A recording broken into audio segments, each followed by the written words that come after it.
Good evening, everybody, and welcome to the Tuesday meeting of the Richmond Selectboard. It being January 21st. We're meeting today rather than yesterday. Yesterday, we observed the Martin Luther King Jr. holiday. Before we begin, would anybody care to make a public comment? David, I'd like to make a comment during the police discussion, but should I do it then or now? Ben? Comments are usually on things not on the agenda. Yeah. That's what I thought. Okay, moving on. Josh, board, any additions, deletions, or modifications to tonight's agenda? Hearing none, moving on. Reminder of the public hearing on Monday, February 10th at 7 p.m. for the Cochran Road corridor and scoping study, exploring traffic calming and bicycle and pedestrian usage on Cochran Road. Bard? We should probably remind people where it is as well. It's here. Yeah, sorry. Here at Okay. the town center. Yeah, I was checking because I know there was talk about the library, but yes. So that will be here, third floor conference room. There will be a follow-up with the engineers at a regular select board meeting where they will discuss, I can't see, where they will present the study with changes based on the public feedback. And then there's a note about the cost. It was asked at the last meeting how much this study is costing the town. The study is part of the Unified Planning Work Program through the Chittenden County Regional Planning Commission. The full study is approximately $50,000, but the town is only paying 20%. $10,000. Yeah. Yay. Any questions? Moving on. Josh, you want to take the next one? sure. So we have an announcement of hiring a police chief and update on police hiring. So we have hired Anthony Cambridge to be the police chief with Richmond. He has been serving as the interim chief for Richmond on a contractual basis since the summer of 2023, as he's been employed with Hinesburg. He's expressed a desire to be employed in the town in which he lives in. And we saw that as an opportunity to hire Anthony as our chief.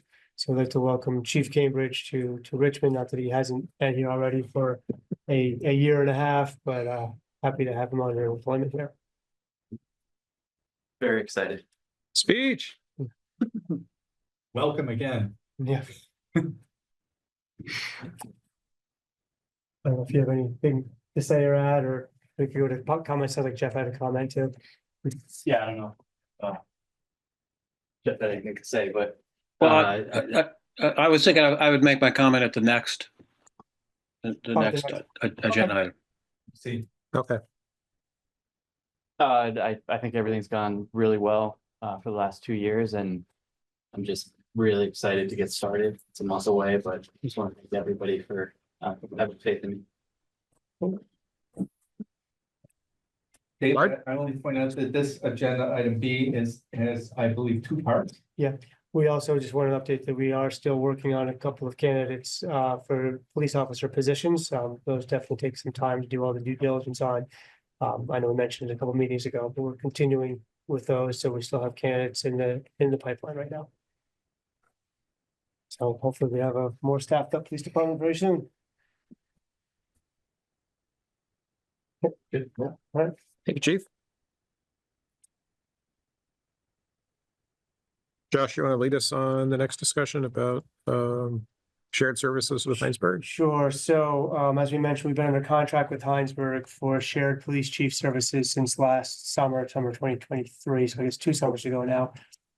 With Chief Cambridge becoming an employee of Richmond by mid-February, we wanted to pull the select board and see if we could be interested in essentially flipping the contract that we have right now, where we contract with Hinesburg for police chief services. Would the board be interested in having Hinesburg contract with Richmond for shared police chief services, and having Anthony as the interim chief in Hinesburg while he's also the chief employed in Richmond? So if so, we can come back at the next meeting with an agreement for this board to consider. I heard from the town manager, Todd, over in Hinesburg. It sounds like their board is generally in favor of that. Haven't signed an agreement yet, obviously, but it sort of seems like that's where they're generally thinking. Bart? I just say, having watched the video of the Hinesburg Select Board meetings on the 5th and the 15th or whatever it was, the last two meetings, this was a topic of discussion. And, you know, it's worth watching, especially at twice the normal speed. It doesn't take that long. Yes, those go by a lot faster. A little bit. Reminds me of the old FedEx commercials. But there was interest, and I also traded text messages with one of the select board members, Marilee, about like just essentially trading roles in the contract, and she seemed interested. And the last meeting, they seemed interested. I'll say, given the level of public interest in this, I just posed the question, is it worth having a meeting where we talk about this with members of both towns versus go off and do sidebar discussions of the contract?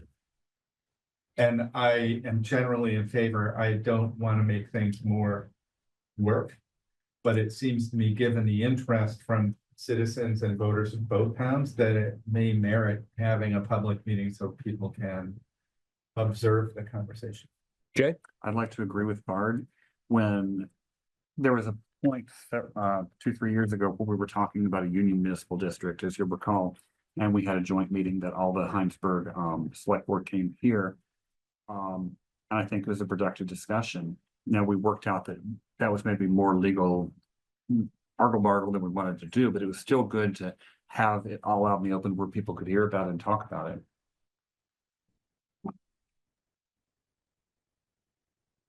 Adam? I agree with that. I guess the one part I, heard was that we kind of sounds like an interim agreement is kind of how it was worded. And so I'm not pushing back against that. I Yeah. just think that there would, there seems like there's an opportunity to flip the status quo right now, 180, but then also engage in a public forum to maybe make this not so much an interim agreement and establish a kind of a cooperative agreement that we can really, both towns can count on, so we can budget and staff and plan accordingly. I think we could, there's room for both, for an immediate solution to get Hinesburg, keep the chief coverage that they need, but then also build on that to make this something that we can really be a foundation of policing going forward in the two towns, not a working solution. Bart? So I've made reference to the similarities, and this is awkward, for healthcare where we think cost, quality, access. So if you take considerations for police chief and services of cost, quality, access, I think shared police and some shared services across the two towns serve the interests of cost, quality, and access, the three-legged stool. I'm making this up, of public sector policing. So the challenge, though, is it is entirely voluntary. Any select board in either town could at any point change their mind, and I don't think they will. It's just awkward that the only way to move beyond sort of this voluntary arrangement and sort of set it in firmer ground is like a municipal district where there is joint governance in a separate vehicle where you say, oh, this is how we're going to do it. We agree we're going to do this. And that's how we're doing it. So I feel like we are, what was the old word? Fossil cues? Persons of opposite sex living, sharing a living quarters, yeah. So we are currently sort of fossil cues, but we are not in a long-term committed relationship under the law. So I think that's just, it is what it is. I've always viewed personally this as, if we build the momentum and we're comfortable with that three-legged stool, both towns have budgeted a half-time police chief. That in itself is significant. I did hear other comments at the Hinesburg select board meeting from members of the public. Things like, oh, well, we put more money into our police building than Richmond has. So does that change how our relationship works? And another comment about the data master, that Richmond officers apparently use the Hinesburg data master for processing DUIs because ours currently doesn't work. that calls the question, should we fix ours and have two, or should we just say, hey, one works for both towns, and maybe we should just keep doing that? But then if I'm Hinesburg, I might say, okay, well, let's split the costs somehow. And I think that gets into the subtleties outside of a municipal district and shared governance and specific methods of financial support that we're committed to. That I think we still have to go through some of these conversations and make sure that both parties are adequately comfortable. Bard, you referenced that either party at any time could say, so long. Does our current contract have an out before the contract expiration? date? Yeah, at either party. Any part, anytime. Okay, that's fine. That was my That's- question. That's the sanity clause. Adam? I guess to refine that then, I mean, it seems like there would be a short, a medium and a long-term solution, and a long-term solution, or maybe a potential long-term solution would be getting to the point that we have a comfort level and agreement in both towns, and we might explore the option of creating a district for police. That's obviously a much longer and involved and more permanent process than where we're at now. But if we can prove that this works over a number of years and that it's beneficial for both towns, it seems like that would be a logical next step. Yeah, we are currently making use of their Sally port, which we do not have, correct? So there are some resources that Hinesburg brings to the table that we just absolutely do not. I mean, just infrastructure alone, Yeah. their infrastructure is generally in better shape. They've invested in it. And so I think that's fair. If anyone's watching, it's fair to recognize that, and that that should be on the table for discussion if we're gonna partner, because it wouldn't be Equitable. partnering in good faith if we just thought we were gonna get use of all that with no cost, whether it be investments on our end or for capital or some level, some investment. Yeah. So I guess. So I guess to think about a path forward, I think time is a little bit of the essence, probably just with a mid-February start date for the chief.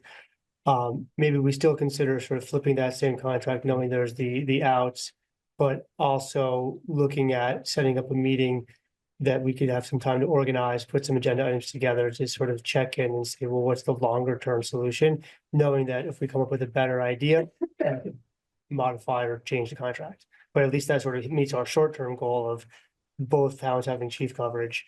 And then beyond that, talk about the more involved items. So that's roughly a month from now. Yeah. A little less.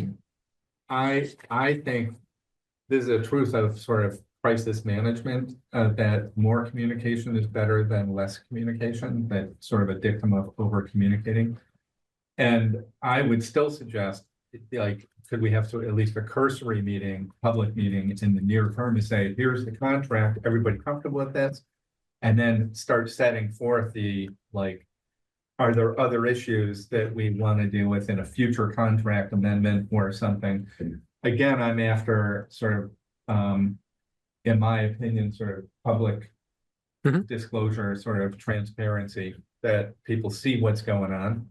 And it could be a 45-minute meeting, like not overly tedious. And we could set it with a firm start time and end time that says, like, we got to get it done. And agenda item 1 is agree to a near-term contract. Get that out of the way and then move to what are the other things we want to talk about or consider as a phase 2. I think that's a great path forward. I think to your point, though, we do need to get something Right. done I'm just relatively quickly. conscious So, of, I mean, I hear you, Bard, but just trying to get it organized, scheduled in the midst of town meeting, other things we're trying to get organized and scheduled in the next couple weeks. Just trying to figure out logistically, how do we put it Either we together? join them or they Yeah. join us for part of an existing meeting. Oh, So I guess that could work if we do it in an I existing mean, I meeting. recognize the Yeah. burden, but Yeah. I think, Time's a ticking. I almost used the word Trump. No, don't, no. Well, and if you want, I mean, an existing meeting would be the easiest way to do it. February 3rd agenda is filling up rather quickly already with a few things. But if we tried to say, okay, first 20 minutes, we're gonna invite Hinesburg over to talk about policing, then that might at least get the transparency of the conversation in a fashion that could work. And specifically focus on the contract. We walk in with a draft contract that just has flipped it to say, if it worked before A to B, then it should work now B to A. and just basically find and replace, right? Mhm.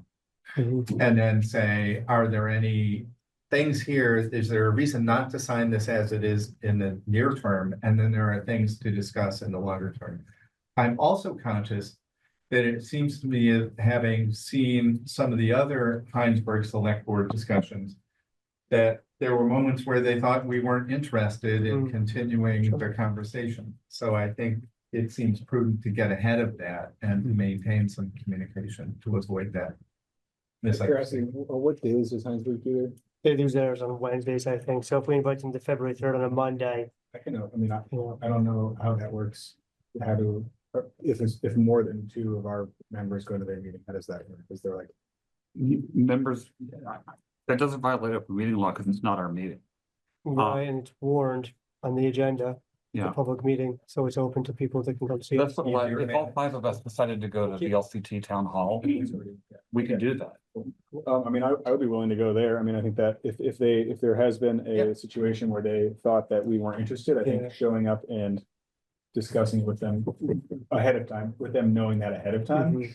shows Yeah, I shows a don't, lot of good faith that I'm happy to go too. And we know the half of life is showing up, so we can show up. shows effort, driving Yeah. 6.8 miles. All the way over to Hinesburg. Yeah. I guess I could GPS it. Carpool. So we throw that as an option, we'll go to them. Jeff said it's in that. Jeff, go ahead. Well, I really appreciate this discussion. I want to commend you. And if the Hinesburg folks were here, I would commend them as well for taking really kind of a courageous and creative approach to regionalization. As far as I know, we're the only two towns in the state that are doing this, and I think it's really a good idea.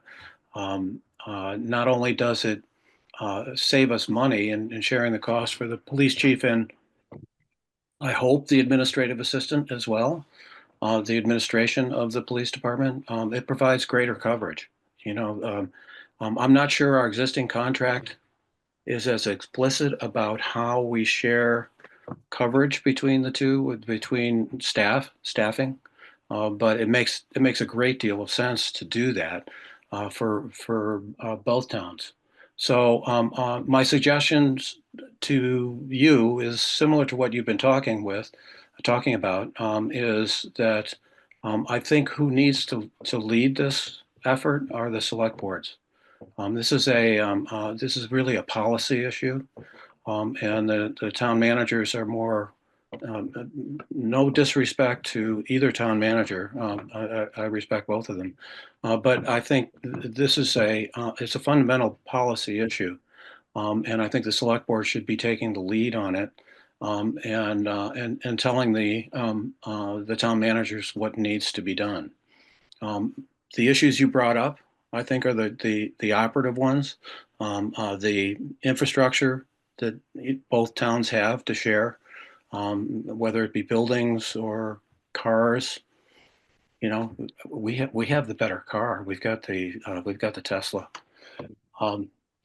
But looking at it as more of a joint effort than two individual efforts, I think will serve both towns better. So I really encourage you going down this path, and I think that the citizens in both towns will look closely at this. If I lived in Hinesburg, I'd be nervous. This seemed like a surprise to them, and they've been having a lot of, say, need for a police department recently, more so even than us. I think going there and talking to them is a really good idea to try to calm the waters with the public. And to assert that this is the direction we want to go. And maybe a longer term contract is the next step after you do the interim one. So I hope that's helpful. Thank you, Jeff. It is. What's Crystal gonna? Yes. The next. Chief? Next one, okay. I think there's there's a number of things that there are differences. It's not going to be quite as easy flipping it as I initially thought for a number of reasons. And for instance, Hinesburg's call volume is a lot higher at this point, and the calls are a lot more intense, if you want to call it that. And then on the other hand, Hinesburg does have a little bit more infrastructure. So I think there needs to be some conversations had before we lay everything out in public to say, okay, what are we comparing here? And is that I believe if everybody still wants to do this, that this is very doable. But once everything's laid on the table, does everybody still want to do this? And I don't know, because this is a select board decision, 2 select boards, it's sort of hard to, you know, how do I lay that out to 2 bodies of individuals that are in different towns, so. Suggestion, the joint meetings. You know, because I'm not sure that there's anything that merits an executive session for this kind of discussion or negotiation. So then if we're going to meet as 2 select boards, it's by definition a public meeting, and then by definition it's open and transparent. However fraught or not fraught it might be. Is there something in the chat?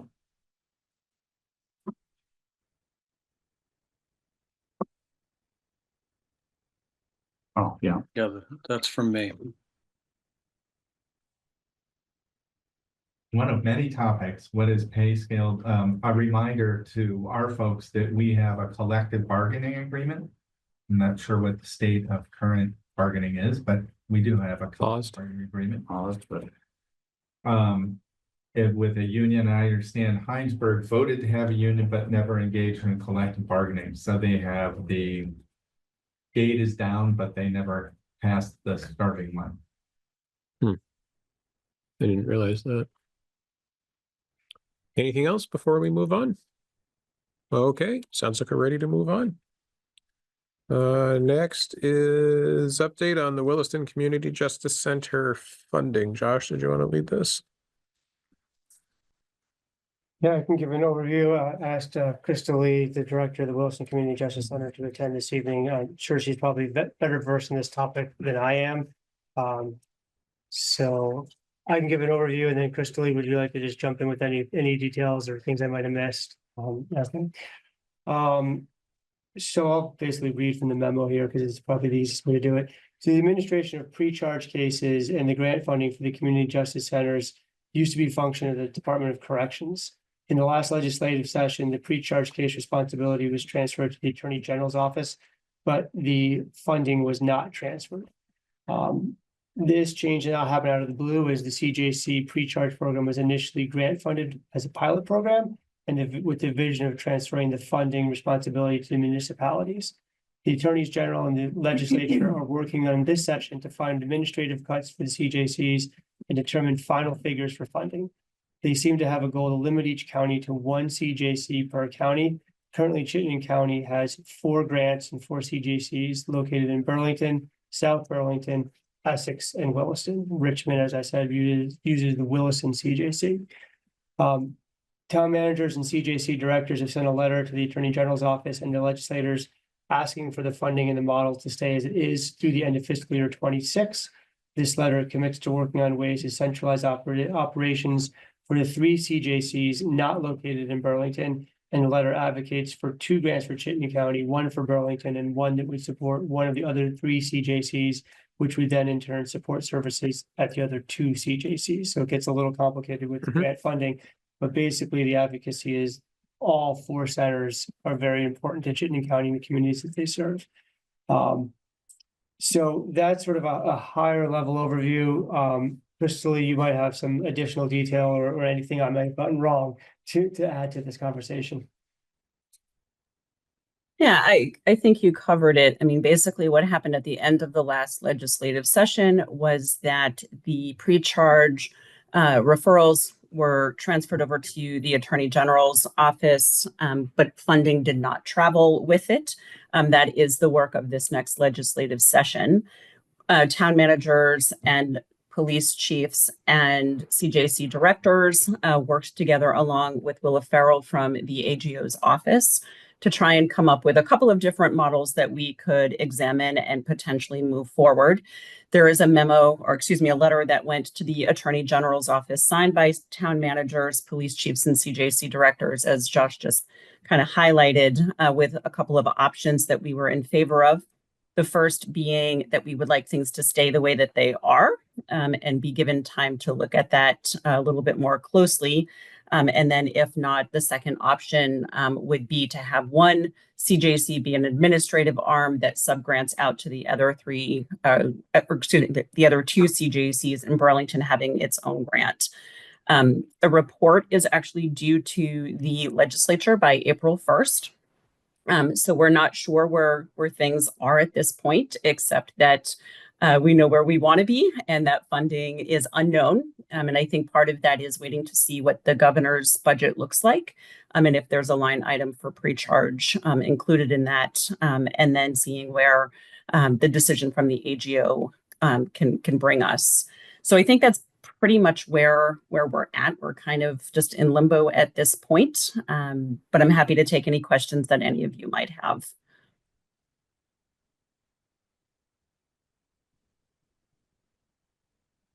Well, this is Jay. I regret that they are tearing up the P-patch the way they are. Insisting on one CJC per county is treating like Essex and Chittenden on an equal footing, which makes no sense. As you know, I'm preaching to the choir. So just Jay, so if the Chittenden County has what, 30-odd% of the population, Essex probably has 2, more or less. Essex County, yeah. Yeah. So that would be a striking juxtaposition in terms of workload. Do I recall seeing that there's some effort to transition financial support from the state to the towns, to municipality? So back when CJCs were piloted, it was the understanding that funding would be taken over by municipalities, and that just never has transitioned into that original plan.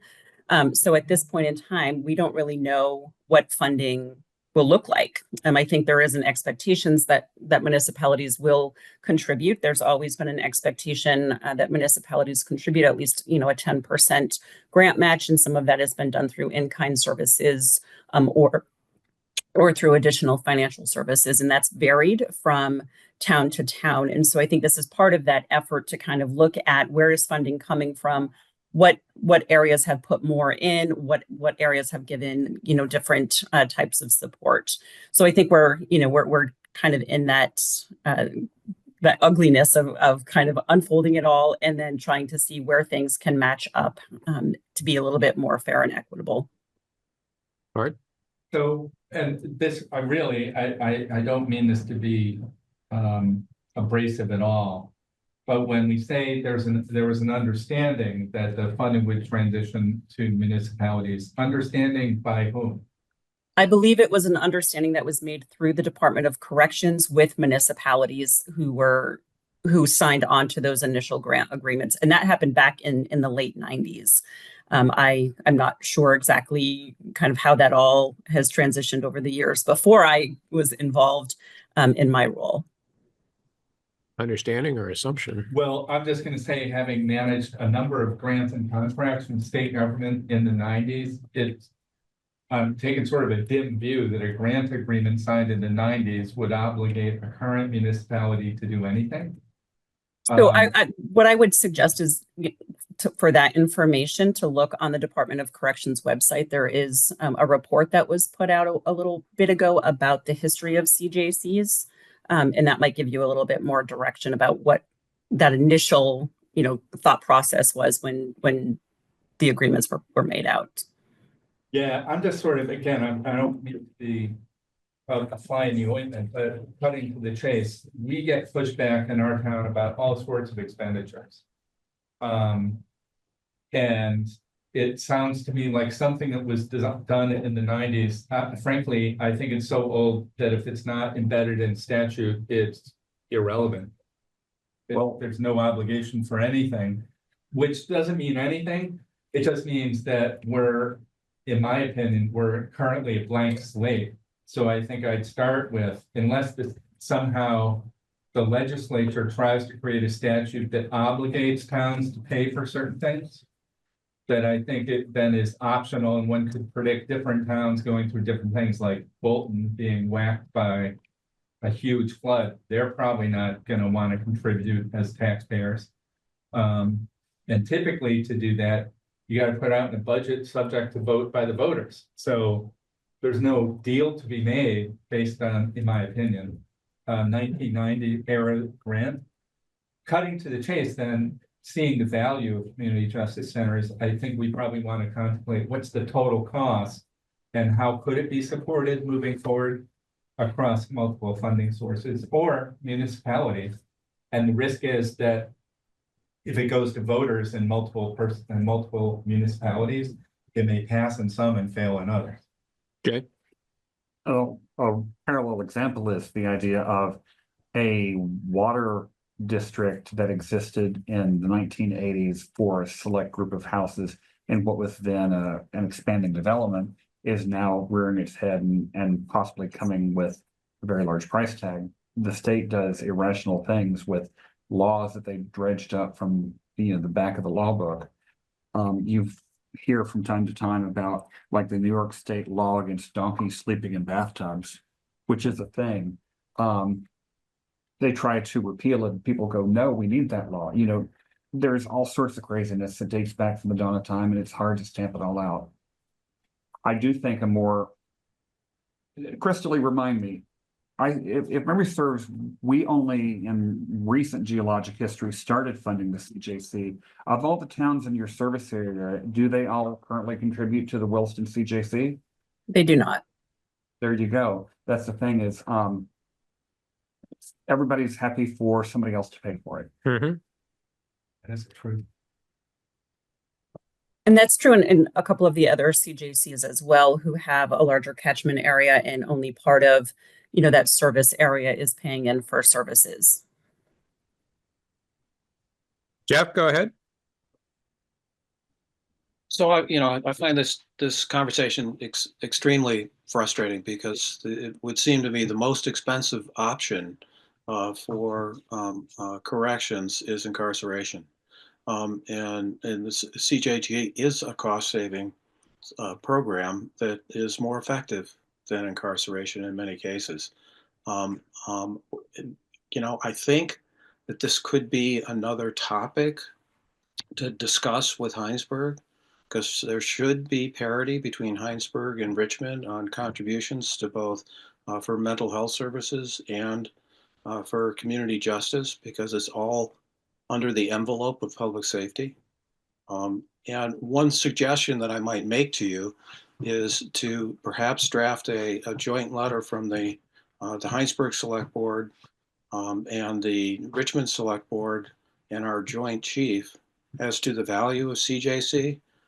Send it to the governor and send it to our legislative, our legislators, both the senators and our representatives, because I think there's been pretty good evidence that this program is very valuable, and we cannot carry it alone. It serves a greater good. So that would be my suggestion. Thank you, Jeff.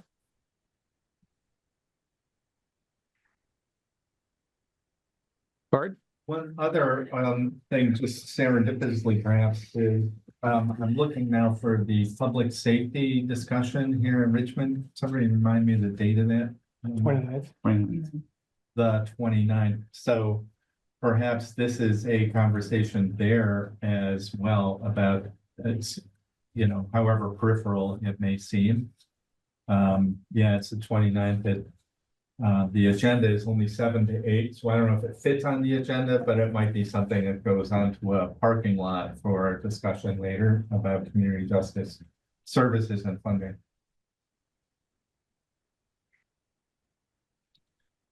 Jeff, your hand's still up. Did you have more? I didn't mean to leave my hand up, but I was just typing something in the chat. Maybe, you know, I know that Jana Brown is going to be at that public safety forum. Maybe we should invite Phil Pouch as well, the representative from Hinesburg, so that if nothing else, they can hear and maybe answer questions as to where the legislature might be thinking about relative to this issue. Thank you, Jeff. Anything else before we move on?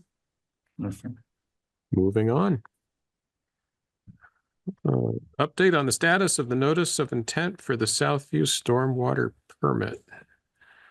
Josh, did you want to lead that discussion? Yeah, so this is really an update that I got a email back from the state saying that the notice of intent is administratively incomplete. They noted, let's see, notice states 3-9050 ENOI. The NOI had been received for Southview. This will split Southview subdivision from Hidden Pines and Mary Drive. It has been placed as administratively incomplete status until the full 3-acre NOI with the homeowners can be submitted. So I asked our engineer, well, what should our next steps be? It sounded like he had some conversations with some folks at the state. He said, well, they'll be sending you a follow-up email. I suggest we stay the course at this point. I haven't yet heard back from the state. I'll follow up with them to hear if there's anything more. And probably follow up with our attorney to see if there's another step that we should take. And we need to have a complete notice of intent to make the project that we'll have the grant for. Bard? If I remember correctly, our advice was not from the attorney was not to submit this, was it not? I believe that's correct, and he had helped draft that letter that stated Right. that the town is not taking full control over this. So as a compromise, that was our approach, and I guess maybe not shocked. I'm also intrigued, though, when they talk about splitting Southview from Hidden Pines and Mary Drive, that kind of doesn't make sense based on. That was taken care of a year ago. Yeah, I thought that was settled. I thought it was too, and the map that we submitted just showed the portion of Southview, like you guys have all seen the map. And yeah, we had representatives from the state saying that, yeah, they were gonna carve that out because they were combined for efficiency before the 3-acre rule and did not make, wasn't legal to keep them combined after 3-acre rule. The area as defined by the state Right. to us.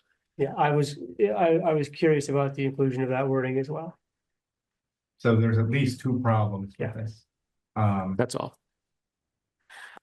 And it feels like we're back where we started a little bit. Hmm. Except that now the legislature's in session, so. And I have not heard personally back from VLCT about the 3-acre stormwater rule advocacy that I signed up for. I don't know if anybody else has. I have not either.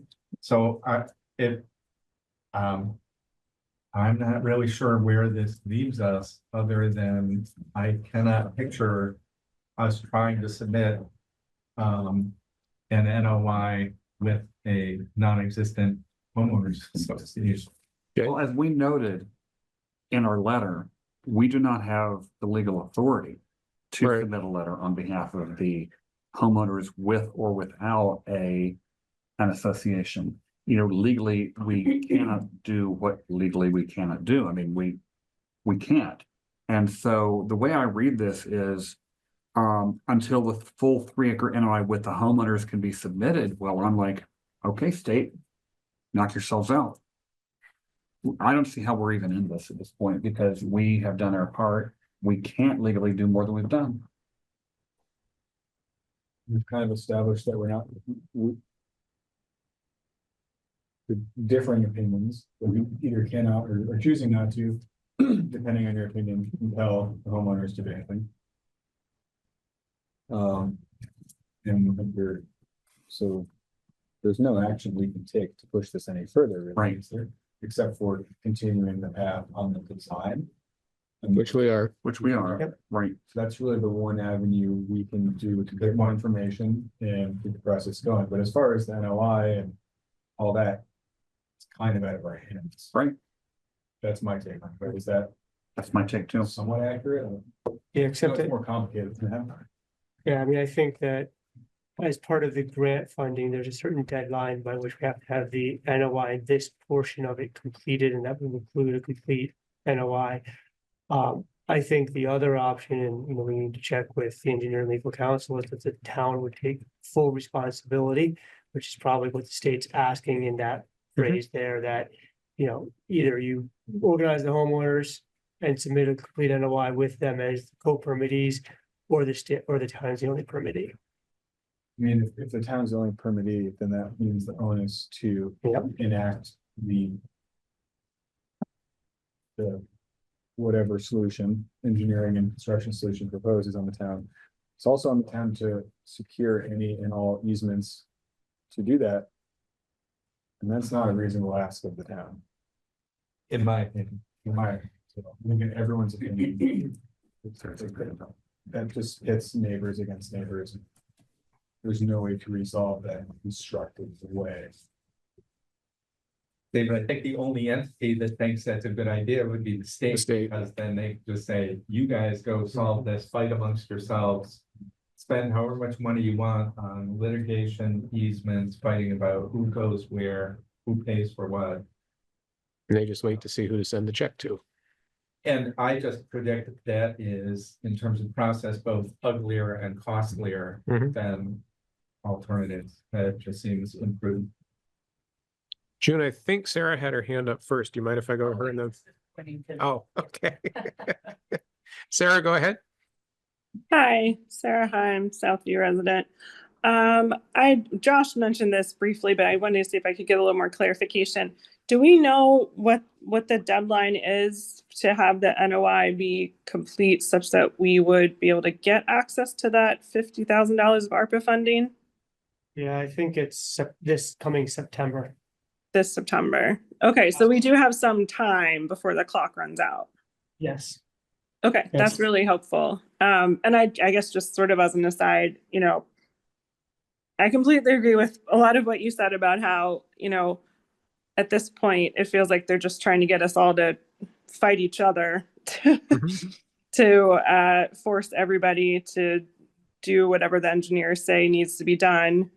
And I think that's really, personally, I think that's a lot of why the homeowners don't want to form an HOA, is because then we're going to be in a position where we're fighting each other over where should the retaining pond go and where should this new culvert go and all that stuff. And it's just it's a tough position at the moment if the state won't at least acknowledge the NOI such that we can get access at least to the ARPA funds to even see what that engineering study is going to say. Thank you, Sarah. Bard?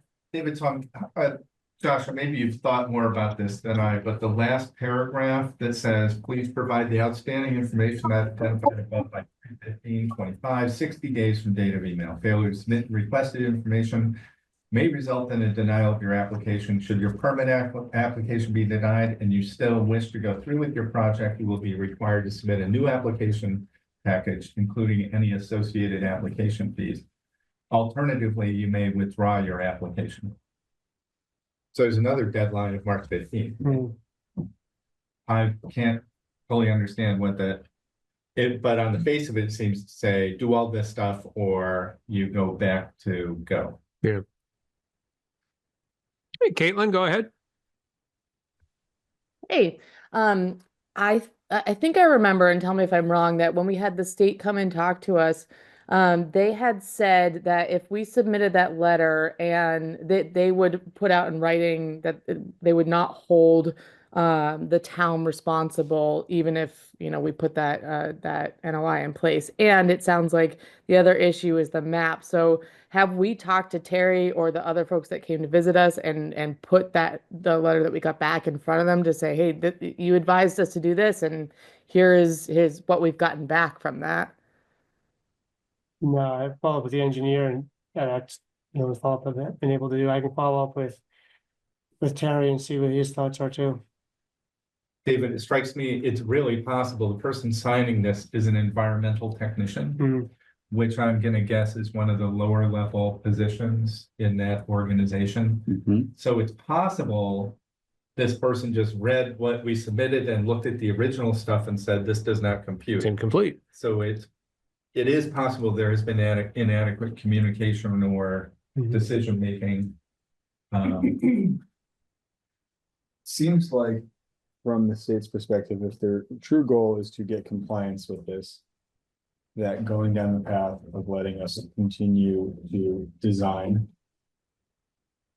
on one hand and hash out the property and financing issues on the other hand, in parallel, would be advantageous for everyone, because that's the best situation to get compliance. If they do boot this back, it's going to be extremely hard. We're not going to be able to do anything with the town, and frankly, I don't think the homeowners will. If the process stumbles, could be permanent, and that leaves the state with the only option, in their words, of putting liens on everyone's property, and I don't see in the current housing and or political climate how that, in Vermont, how that doesn't seem like a tenable solution. So I don't see any other path.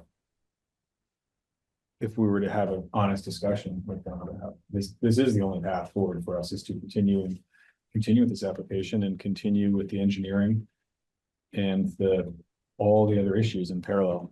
I don't think we can solve either one of those without the other one.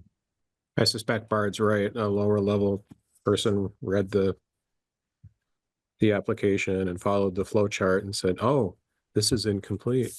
Right. And this is probably being writ across the state with other towns.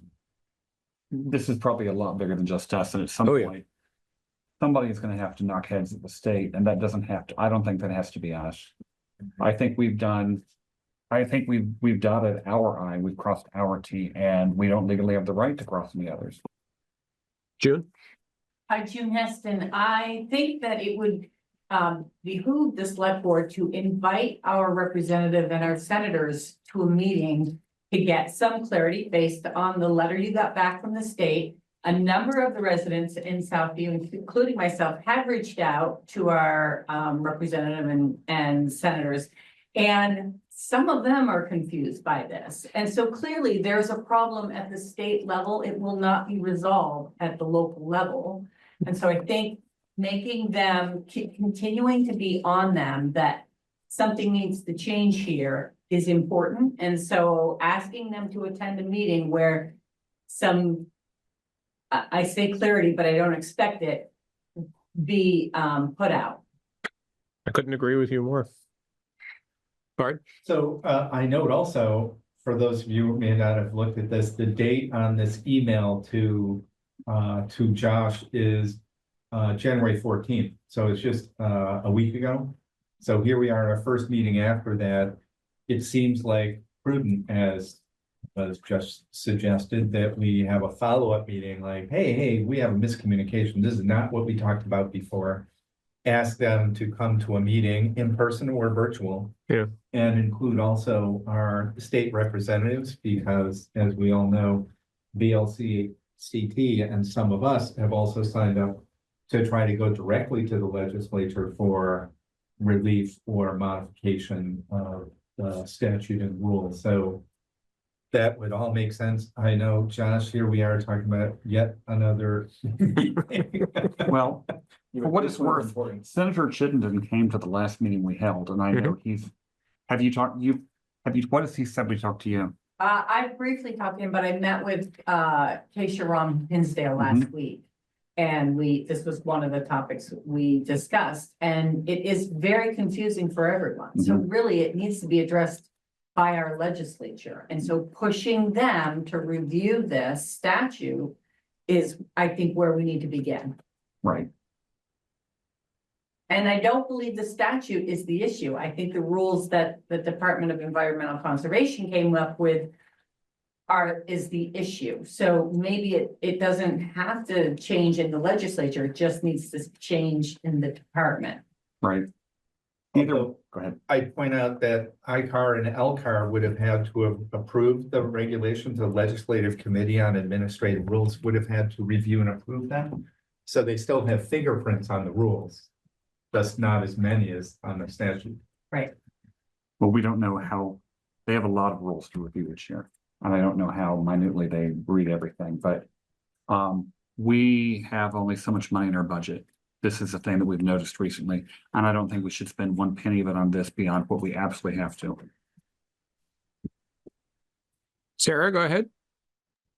Hi, I just wanted to add, if we're thinking about reaching out to some legislators and inviting them to a select board meeting, that I know that some residents of Southview have also reached out to members of the Senate and House Natural Resource Committees, and we have received some responses from folks who are quite interested in what we have to say, and even contemplated maybe having some folks come in and give testimony before the committee. And so it might be worth also just kind of including some of those folks in whatever invitation we extend if we want to have a broader discussion about this and include folks in the legislature. Thank you. Anything else? Are we ready to move on? Sounds like we are. Okay, next. Consideration of approving a raffle fundraiser for the 4th of July celebration. So it sounds like this is the same raffle that 4th of July committee did last year, which is in person at the event itself. Well, Or is there a difference to it? well, last year we did one, I'm wearing my 4th of July committee hat. Yeah. At town meeting. And we don't know that there's gonna be much of any town meeting to hold it at, but, we did a raffle last year. I mean, we did a 50-50 on the day of the event, and Right. so technically, it sounds like we had 2 raffles. I don't know if we had permission for both or what. Yeah, I don't think there was permission or guidelines set up for the town meeting one. And when I asked in the email chain with the committee, like, what type of raffle are we trying to do here? 'Cause I wasn't sure if it was like over several days or weeks. The response that I think was Amanda sent was, oh, no, we're looking to do the one at the 4th of July. Then that's what we're doing. And that one, we had some financial controls in place where there was always 2 people present. I came at a certain time to get the money, bring it back over here, lock it in the vault. And so there were financial Right, controls in right. place. So if that's what we're looking to do, the raffle at the 4th of July event itself, I think we can reasonably manage that the same way we did last year. Okay. I know last year the 50-50 raffle did not do well at the event because we didn't there were not enough signage to let people know what was happening. Yeah. And so this year we're going to try to have much more signage about it. Bart, Ready for a motion? I am. Ms. Bart, I move to approve the raffle fundraiser for the 4th of July event with the condition that financial controls for the raffle be approved by the Director of Finance and the town manager. Thank you, Bart. Do we have a second? Adam, second. Thank you, Adam. Any further discussion? Hearing none, following the motion to a vote, please identify yourself and signify your vote. Adam, aye. Bart, aye. Jay abstain. David, aye. Motion carries. Next is consideration of approval of submitting a grant application for the Emergency Watershed Protection Program. So we've been talking about these now for about a year and a half, since both floods, and since the most recent flood, we had about 30 sites in Richmond that were inspected by the Emergency Watershed Protection Program. And just for the record, as a reminder, this is a program that looks at rivers and streams that threaten structures, and it's mostly for private homes, private structures. So they came out, inspected 30 sites. They approved 8 of them that are eligible to apply for the grant. My understanding is that once you're invited to apply for the grant, you're pretty much approved, it seems like. The money does have to flow through the town, so the town is technically the grantee. And the town would submit the grant and then work with the homeowners to supply the match. There's a 25% match on each one of these. That the homeowners would be responsible for paying, and we would put an agreement in place with the homeowners so that they would have legally agreed to that prior to the start of any construction of their project. So right now, we've got an application to submit for 8 homes. We just got the list last week of all of the sites broken down by cost and sent those out to the individual homeowners. That was the first time they had a chance to see, well, how much is my site going to cost? We asked them to respond to us as soon as they are able to let us know if they wish to proceed, because some might look at that and say, I can't afford it, the match is too great. They really have until any cost is spent on construction to back out. Once there's cost in construction, according to the program, you're pretty much committed at that point. And we wouldn't move forward with construction unless we had an agreement from the homeowner to do so. So this is a step to kind of get us to submit the application, then the homeowners have a few weeks to send us, I'd like to know before we really start the engineering, because the EWP program in this instance is actually going to be doing all of the engineering. The two that we have going on right now, the town had to procure the engineering and get that work done. But in this sense, they're going to do the engineering. They've already started some preliminary review of each site. But before they get too far down the road, I'd hate to have it be like, oh, we pulled the property out after you've completed all of the design. So that was our request of the homeowners, and it's the request of the board tonight. And so just to clarify, the homeowners pay 25%, right? Yes, and the program plays 75%. So just wild numbers. So if it was 10,000, they're still out 2,500. The good news is somebody else pays 7,500. Yeah, and some of these are tens of thousands of dollars, and they're going to protect their home, but finances are finances for people too. Just to be clear, it's a pass-through for the town, so there is an administrative cost, but not a dollar amount. And we can get reimbursed for administrative expenses as well. I'm not sure what the percentage is on that, but we'll be keeping track of our time as we get into these projects as well. Are we ready for a motion? David, this is Bart. I move to apply for the Emergency Watershed Protection Program grant and to appoint Town Manager Josh Arneson as the duly authorized representative. Thank you, Bard. Do we have a second? Adam, second. Thank you, Adam. Any further discussion? Hearing none, calling for a vote on the motion. Please identify yourself and signify your vote. Adam, I. Bart, aye. Jay, I. And David, I. Motion carries. Thank you. Next, we have consideration of approving a liquor license. For Sweet Simones. Why are we approving a liquor license in January?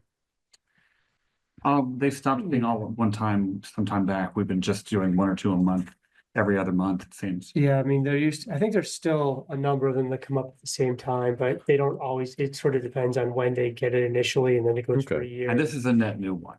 They've never served spirits before. Always, yeah, I think that's probably true. Because Yeah. usually the first class also, but this is a third class. Yeah. Yeah, Yeah, this is the third usually restaurants will renew first and third, which is serving beer and wine on site and then serving spirits and bait at the same time. But I think, yeah, you're right. It's a new endeavor for them. Mhm. And they recently expanded too. If you haven't been in to see, No, I didn't. it's Yeah, it's great. nice. Yeah, I Yeah. had a chance to go in the other day. It looked really great. It's nice to see a local business expanding and doing well. Yeah. Yeah. Mr. Chairman, I move to approve a third-class liquor license for Sweet Simones LLC. Thank you, Jay. Do we have a second? And Bart, I will second that. Thank you, Bart. Any further discussion? Jeff? Oh, it's actually, I would like to circle back to the public safety forum. So why don't you vote on this? And if I could make a comment. No, go ahead. So it's circling back to the public safety forum. There was some discussion about inviting legislators to that, both Phil Pouch and Jana Brown. I would remind you that public safety forum is next week. If you were to invite them, somebody should be assigned to do that, and probably pretty soon. And I didn't hear that. One thing, it's not our event to invite people to, it's Richmond Racial Equities. That's true. It is a town sanctioned event, isn't it, Jay? That's true, but the agenda is pretty packed. I would talk to your spouse before we just go start inviting people.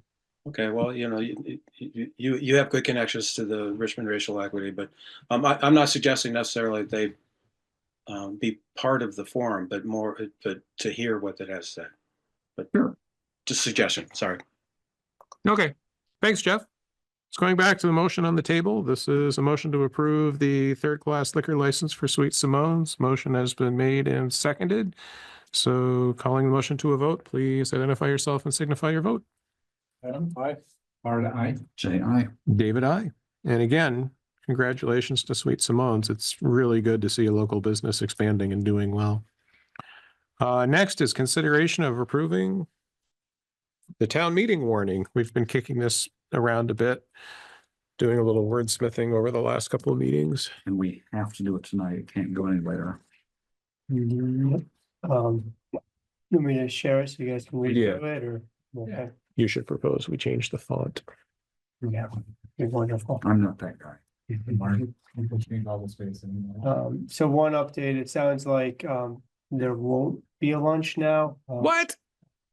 I'm not going. Didn't want to. Linda had heard back from the senior center that apparently they don't want to do lunch, so, no lunch. Okay. Are we keeping the time the same? I think we start at 10 and we're not trying to get to lunch. We're gonna be done by 11:30 barring any citizen initiatives to invade Mars or anything like that. Jeff, I think Jay's gonna bring the pie. I can, But you never know if you're gonna be 2 or 200. right? It depends on if Mars does anything aggressive between now and then. The way this year is gone. It's true. Get to be So- tripods in New Jersey before we know it. I assume, Great reference. so we've all read this. Anybody have any comments? Bart? I have one other comment, that we have retained a function and duty of the town moderator by including some of these articles in front of. So we've got the 5 articles that'll be from the floor. Which is, A reason to show up. yep, and then we've got, What's Article 3 again? Just, yeah. That is the advice on the budget. We removed the word decompose right. from that to make it a little bit yeah. better. I think all that, the addition of that word did was unclarify things. And then the Article 4 is, do you want to warn a special meeting to move everything to Australian ballot and get some feedback from the voters? And then the Australian ballot is conservation fund, the budget, and all the appropriations. And then we did add in 2 informational meetings. We have the one on Saturday, February 8th at 10 a.m. and one on Monday, February 24th at 7 p.m. With Zoom options. I plan on doing them here. And I think between the capacity here and Zoom, we should be hopefully okay. Are we ready for a motion?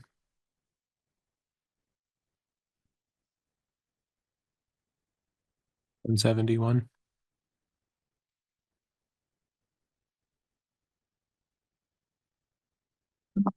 Move to approve the warning of the 2025 town meeting as presented. Thank you, Adam. Do we have a second? Ms. Bart, I will second that. Thank you, Bart. Any further discussion? It does strike me that there is no round church logo at the top of this warning. And that seems. I don't know if we've ever put a church logo on the top of the warnings. But I think It's not too late. Where are we at? Going That once, seems to be our policy with pictures of the round church. going twice. Yeah. Okay, calling the motion to a vote. Please identify yourself and signify your vote.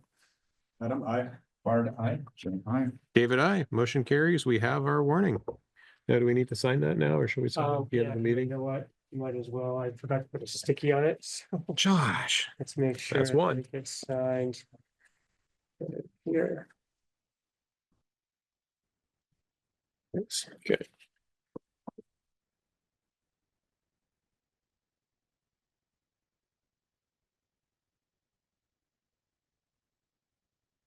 Want me to sign Lisa's name too? Oh, she did not do that. We want to invalidate the warning.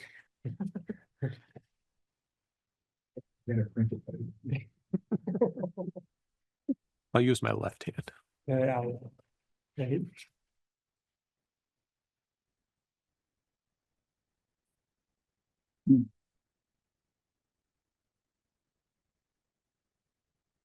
Will she have to come by and sign that? I- Doesn't have to. But we I- have more than a quorum who signed it. Yeah, Yeah, it's usually pretty fun to go. Declarations of war are different. Yeah, I think we've had warnings in the past where we've only had 3 or 4 members signed, so really? especially during COVID. COVID times, I think there were, It was like, come by Joseph's office. DocuSign. Yeah. yeah, I think we actually did I DocuSign. think we did. Warnings, but there have been times when not everybody's been present for the meetings. Or when Bard was in Paraguay or wherever it was last time. Well, you were someplace exotic, right? What's that? Rutland. Didn't take a cool vacation last year, went to France or something? Oh, yeah. Yeah. It is. Okay, we're actually doing pretty well tonight. So next, update on the statewide municipal code of ethics in consideration of appointing an ethics liaison. Give a overview of that and then other sort of ethics related things here. So, I feel like this got a little complicated and I'll try to explain sort of where we're at and what our next steps are. So the statewide code of ethics went into effect on January 1st, just a few weeks ago. And I initially thought this was going to replace the Richmond Code of Ethics for everybody. But right now, the Richmond Code of Ethics applies to select board, all committee members, department heads, all town employees. Everybody. Everybody in town. However, the statewide municipal code of ethics applies only to members of the municipal legislative bodies, municipal quasi-judiciary bodies, advisory budgetary committees, members, auditors, building inspectors, cemetery commissioners, chief administrative officers, tax collectors, department heads, first constables, listers, assessors, town clerks, treasurers, mayors, department heads, moderators, planning commission members, road commissioners, town city managers, trustees of the public funds, and water commissioners. So Especially WebEx. what it doesn't, so it applies to basically legislative and quasi judicial committees, but it doesn't apply to every committee. It applies to town managers and department heads, but not to every employee. So I did some follow up with the state to try to ask, like, how do you navigate this? They suggested that a path forward would be to adopt the municipal code of ethics from the state for everybody in Richmond. And just have everybody follow that. The other thing that the state municipal code of ethics doesn't have is a complaint and enforcement section. They've left that up to the town. So, and that was my reaction at first too. I sort of laughed, like, why not just do the whole thing? The response I got from the state, I think, kind of made sense, that not every town is the same. So if you have one, Burlington complaint enforcement section is likely going to be different than Bolton's, when you're looking at that scale. So we have a complaint and enforcement section in our current policy. So my thought is, okay, we rewrite our policy to basically say, please see the state policy, or we copy and paste it, and I'll ask our attorney for best advice on how to make that happen. And then we follow that with the complaint and enforcement section that we currently have, which we just reviewed last August of 2023. So if that is the will of the board, I'll move forward and make those changes and try to bring that back to the board in a timely fashion so that we have a policy that will fit for everybody. Yeah, I think it should cover everybody. Mm-hmm. I think it gets challenging if we have two different policies. The volunteers, however, and this is a serious question, volunteers acting under town insurance and so forth. Yep. They should, yeah. Mm-hmm. Yeah, I don't know that we've ever had them sign that. Like if we have a volunteer for 4th of July, right? Like helping with the fun ride, they've signed a volunteer waiver. Mm-hmm. We should probably have them sign and review the ethics policy as well. And one of the things that's come up very recently is when you hand somebody an ethics policy and say, here, read that, they go, okay, I'm good. Something I tried right after the last meeting was I took our town ethics policy and fed it into ChatGPT and said, turn this into a FAQ. And it made for a much easier to read document. They also have, I think it's an online training. It's out now. I haven't taken it yet, but I hear it's about 40 minutes. So I think that's also pretty in depth as well. And something else we can contemplate, and I did this too, was say ChatGPT, generate a 10-question test that somebody who reads the policy would easily be able to pass, and somebody who blew through it would not. Because we do care about, a policy isn't just there to be able to point to and say, look, there's a policy. If it's not being used, it's moot. So, David, is it possible to add, perhaps as an appendix, of course, the link to the training and then maybe the FAQs that you just described, and even the test questions? You should be able to answer these. Like, I'm not sure we need to put people through the test, but you can Assess your knowledge is how we call it in the training firm. There you go. Assess your knowledge, and short of, I don't know, I know that there's a lot of trainings that we're required to do, but this seems like this policy and this training might be the backbone of everything else we do, is having an open and ethical town government and all volunteers and boards is kind of, without that, we're not gonna be able to accomplish a lot effectively. Yeah. Would it be reasonable to have, and I don't know if this would apply to all volunteers, but all maybe certain committee members or all committee members or everyone that's specifically called out at least by the state as this having covered is required to take the training? I mean, I know as a select board member, plan on taking the training, but I also think it's reasonable that we should all be required to, as the planning commission, DRB, et cetera. It seems like anyone acting in the capacity that the state thought necessary to require this code of ethics applied to Right. should be required to take training. And I think that You know, is, lower employees by department, maybe if that's up to them or in collaboration with you, I guess I would be flexible on that, but it seems like. But at a minimum, anybody who is empowered to make a decision on behalf of the town, and as opposed to a committee that only recommends. Anybody who's empowered to make a decision should be required to take the and training. I think that I'd have to go back to the ethics science, but I'm almost sure that it's already mandatory for the state, that everybody they name is to take the training. And I think there's a date that they have to take that by. Cool. Yeah, and I would certainly want all the employees, whether they're named or not, Yeah. to take the training. Yeah. Because they're just, I mean, that's a short amount of time. it's Yeah. not a ton.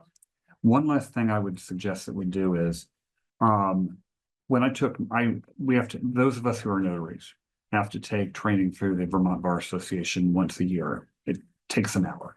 But the training is a lot of it. They assume you kind of know how to notarize a document. Mm. What the training mostly focuses on is, if this were to happen, what should you do? If this were to happen, what should you do?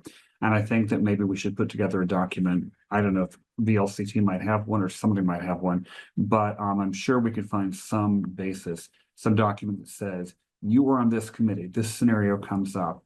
What would the proper legal thing be to do, instead of just letting each person kind of go and interpret it their own way? Case studies, if you will, that's often how it really helps people click. I will say one example of that, Jay, the state has something called the learning management system. It's really designed for state employees. Yeah, but that'll log in there. It'll go through that, you'll take a training and it will say for HIPAA security, it will say, look at this room, where are the HIPAA Oh, yeah. violations, stuff like that. Yeah, story of my life. I have to do that 3 times a year. So the other part of this is to appoint an ethics liaison. Me. Yeah, and really the role of the ethics liaison, if there's ever a complaint that goes to the state ethics board, then that would come to the ethics liaison to then get put into our complaint and enforcement procedures. In all seriousness, I'd be happy to do that, but it doesn't have to be me. Say in all seriousness, anyone who volunteers that quickly, I'm not sure is qualified to be ethics liaison. The raw power of ethics liaison is almost as great as lawyer of That toll. seems like the greatest job, so. But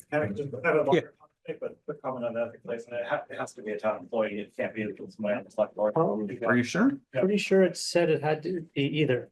It's, if you look at the law, it says that if you have employees, it has to be a town employee. Okay. well, Oh. I don't know if there's one of those, but Sorry. it's in there.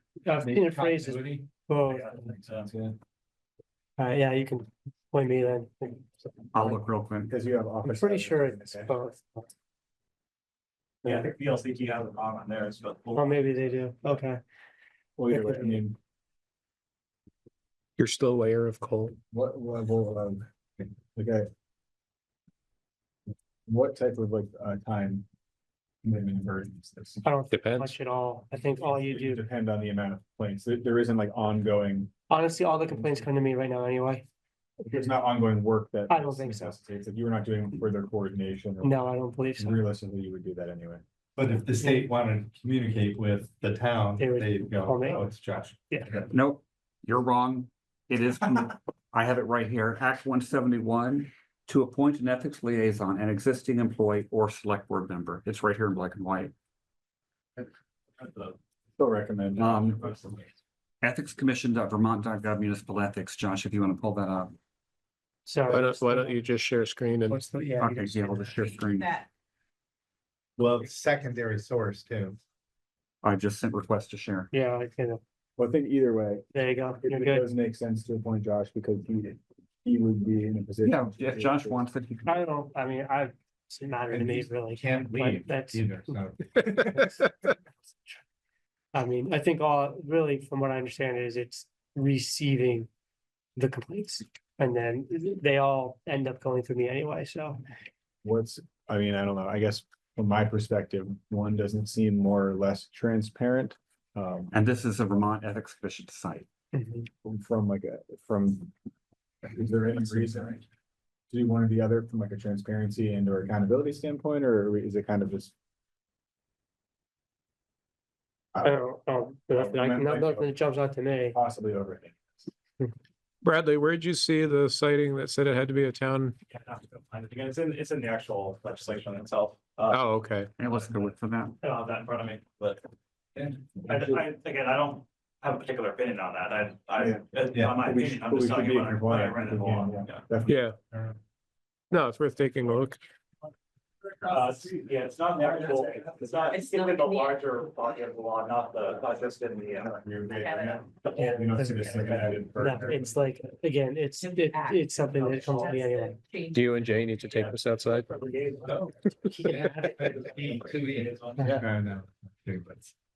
Okay, well then. Excuse me, this is kind of confusing. Could you use the guest mic? Oh, no, Aaron, that was people walking by in the hall. Okay, so, If they don't have employees, then it's the legislature. yeah, Or the. okay, so I am wrong and the State Ethics Commission is wrong. I think Bradley gets to yell at you that you're wrong. Yeah, Yeah, point at me to Fair say is you're fair. wrong. I think you're almost fine. Oh, you're fine. A Okay, humble pie. I move we appoint Josh as the ethics liaison. Adam second. Any further discussion? Well, Bradley, thanks for pointing that out. Yeah, I do have He's some got more comments to too. share as well. That's Okay. whatever that's appropriate, but. Any further comments on the motion? Want to take that comment? or do you want- Sure. I'd like to hear those before we vote. Okay. Yeah, come Yeah, forward. Just a quick comment. So it's kind of the topic because I did just. So, oh, you want to go there? This mic works better. Oh, okay. Yeah. So I did actually just submit ethics complaint, so it's sort of a timely topic. So one of the things, you did talk about this a little bit, but one of the things, the new law that went into effect January 1st requires is procedures for the investigation and enforcement of complaints. So I don't, it's a little concerning that you don't have that in place yet, but it would be good. I think it'd be good to get on creating some sort of clear procedure for how complaints are handled. And then you talked a little about the training. I believe they keep a checklist of who's received training. I think it's pretty straightforward. If you have people go to that video, there's like 40, you talk about the 45-minute video. I think they'll record who's done it. So Great. I think you have until, for existing officers, you have until September or something to do it, but I don't think there's any reason to wait, right? Like, why not? It's a 45-minute video. Why not get people trained so that they know what the rules are, right? And let's see what else.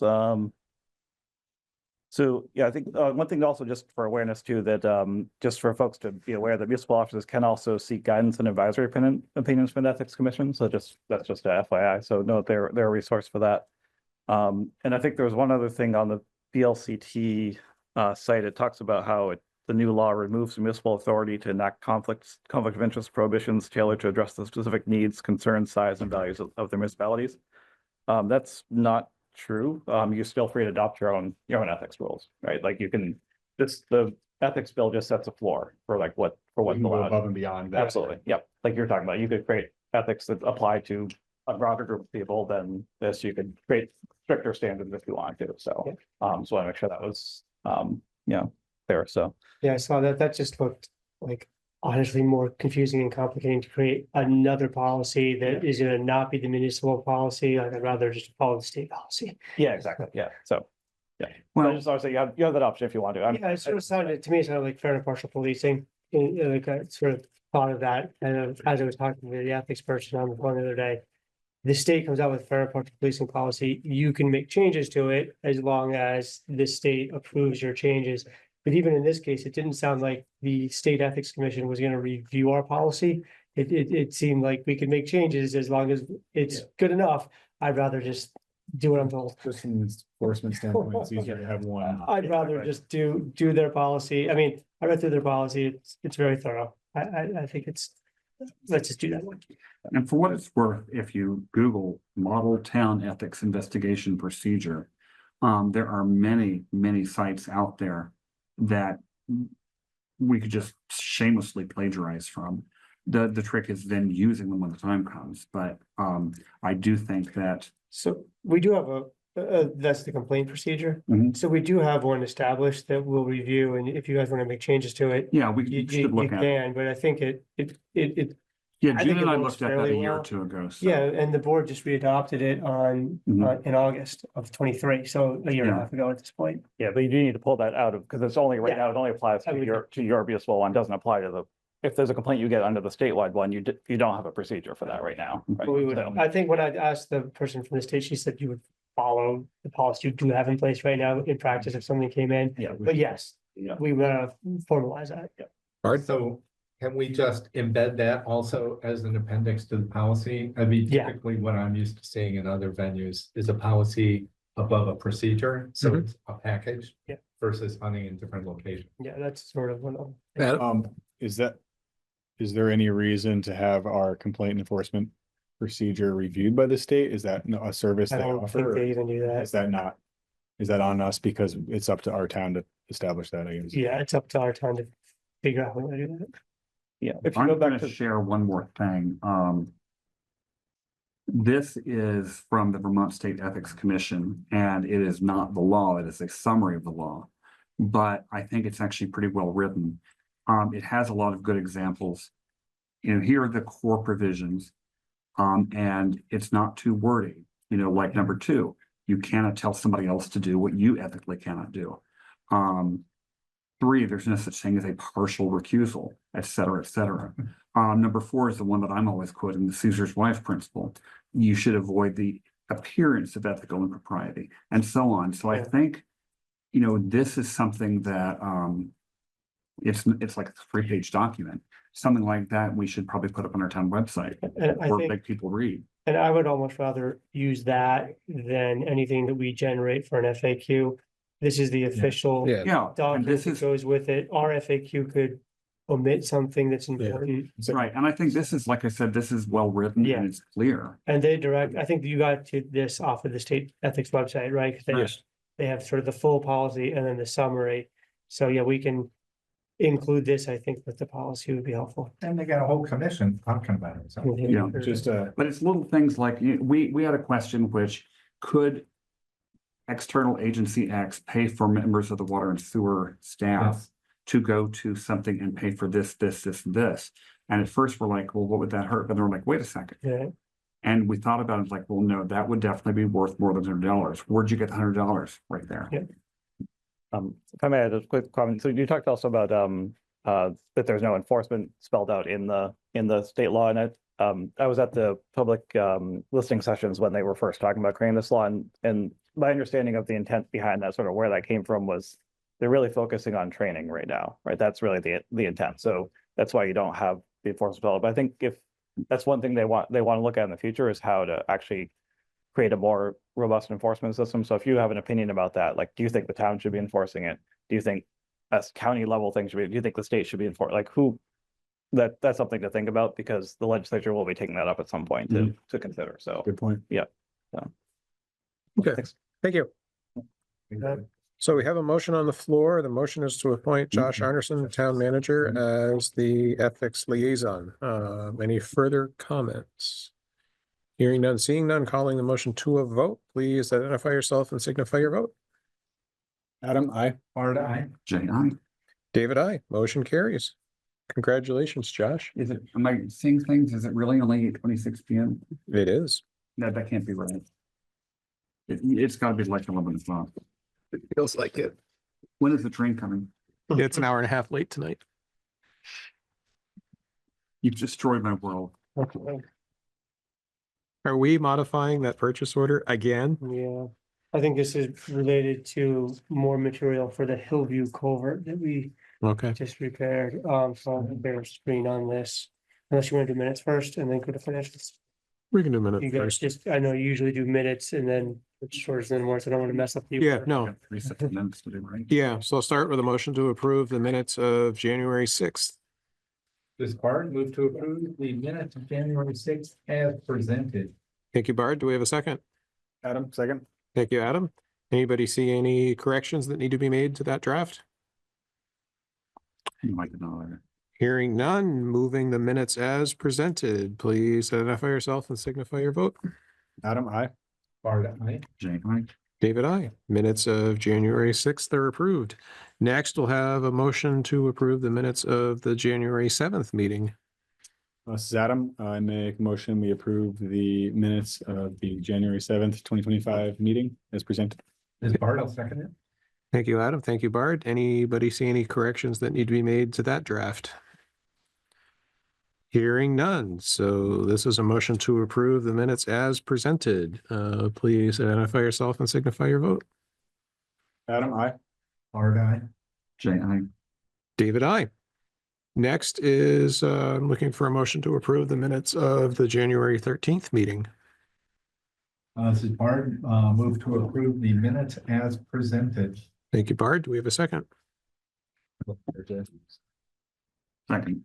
Thank you, Jay. Does anybody see any corrections that need to be made to those minutes?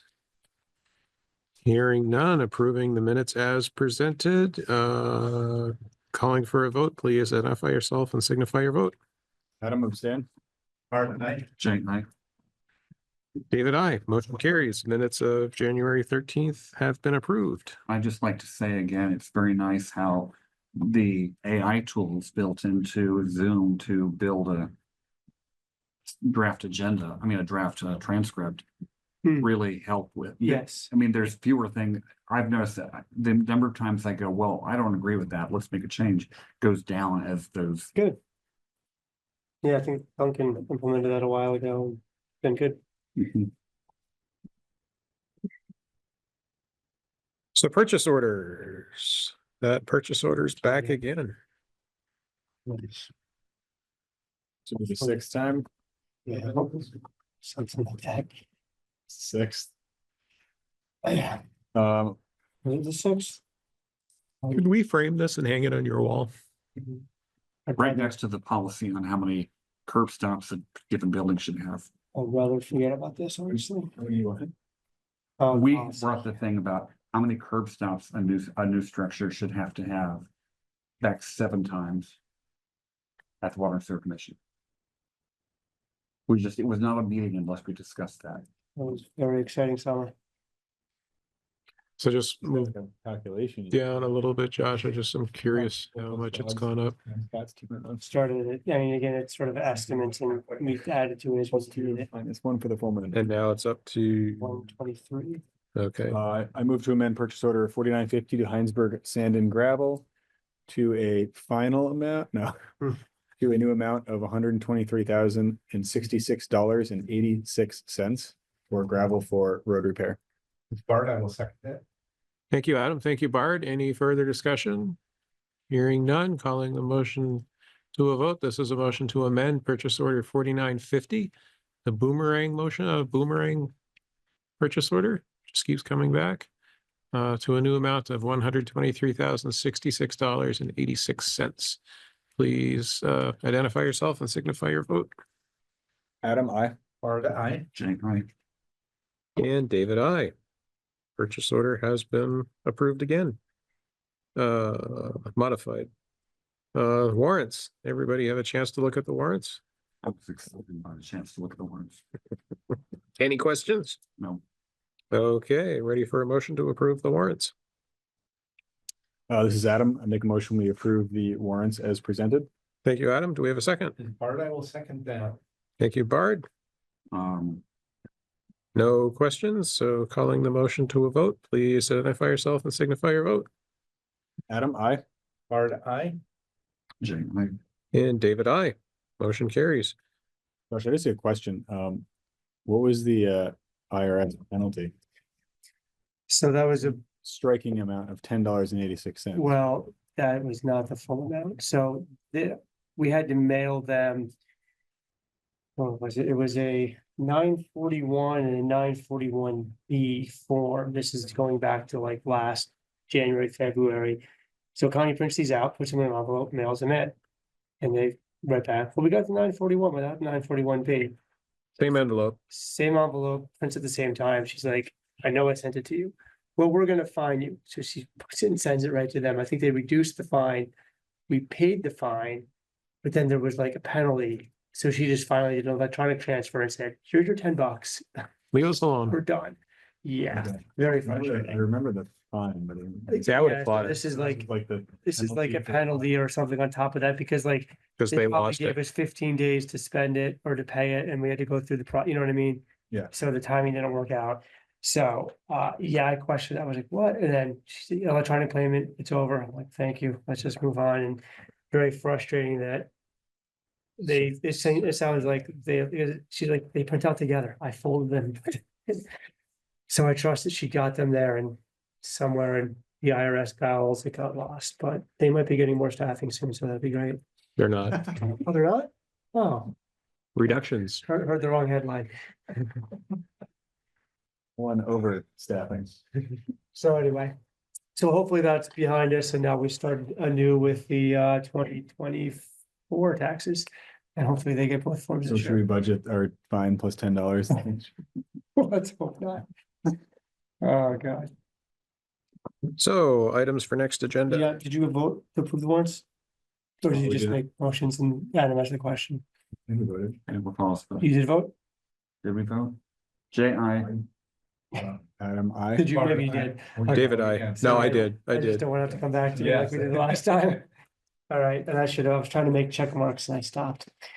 Okay, Yeah, no, we did. oh, you did, oh, you got a check mark, good. Yep. So now we don't have to approve them at the next meeting because we approved them twice tonight.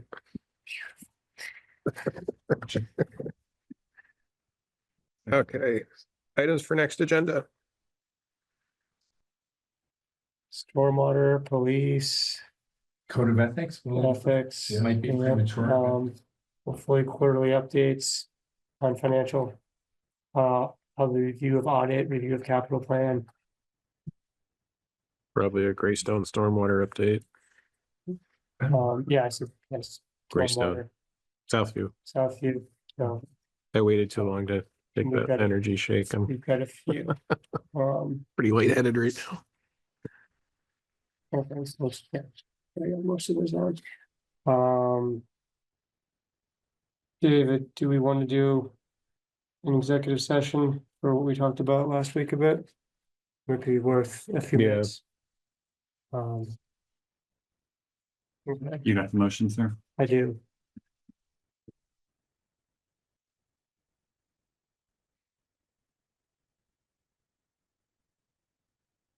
Mr. Chairman, I move to find that premature knowledge about a personnel issue would cause a town or person to suffer a substantial disadvantage.